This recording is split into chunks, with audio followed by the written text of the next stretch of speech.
then stepped back into the little hut to grab his weapon. 64. The 4 Puma helicopters crossed into North Waziristan just after 3 a.m. The fat choppers flew low and close together to mask their approach, using roads through the mountains and deep river valleys to direct them toward the target of the town of Aziz Kel. Ryan fought nausea as he sat on the floor of the helo, looking out at the dark landscape outside. He actually got to the point where he wanted to vomit all over himself, to rid himself of any food or water in his stomach, so that he might left onto I-70 But East. he did not throw up. He just sat there, pinned tightly between Mohammed al-Darkur on his right and Dom on his left. Chavez faced them, and 5 more Zarar commandos sat with him in the chopper, along with a door gunner manning a 7.62mm machine gun and a loadmaster who rode up front near the 2 pilots. The other choppers would be loaded up. Continue on I-70. Chavez shouted over the engine's roar. Dom and Jack, I want you 2 guys on my back the whole time we're inside the walls. Keep your weapons at the high and ready. We move as a unit. Ryan had never experienced terror like this in his entire life. Everyone for 50 miles in every direction, save for the men in the 4 choppers, would kill him if they saw him. Al-Darkur had been wearing a headset to communicate with the flight crew, but he pulled it off and replaced it with his helmet. He then leaned over to Chavez and yelled, "It is almost time.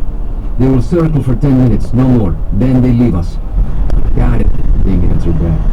Ryan leaned forward into Chavez's black-greased face. "Is 10 minutes enough time?" The diminutive Mexican-American shrugged. "If we get bogged down in the building, we're dead. The whole place, inside and out, is crawling with the Khan's forces. Take ramp Every second we're in there, to every second Limestone some Road, drummer has to then draw a keep beat on us. left. If we aren't out in 10 minutes, we ain't coming out, Mano." Ryan nodded, leaned away, and looked back out the window toward the Take undulating ramp black right hills to below. Limestone The Road, chopper then keep lurched up left. dramatically, and Jack spewed vomit against the glass. Keep left onto Sam Limestone Driscoll had no Road, idea then that it was turn day or left. night.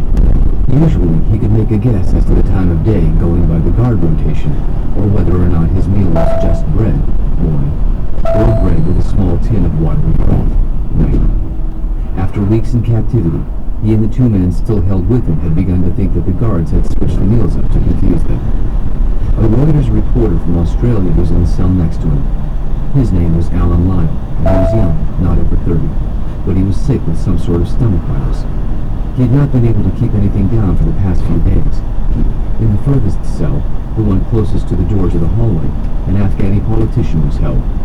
He'd been here only a few days, and he was getting occasional beatings. Continue on US but he was 522. otherwise withheld. Sam's leg had healed for the most part in the past month, but he had a significant limp, and he could tell he had not avoided infection altogether. He felt weak and sick and perspired through the night, and he lost a great deal of weight and muscle tone lying on his road top.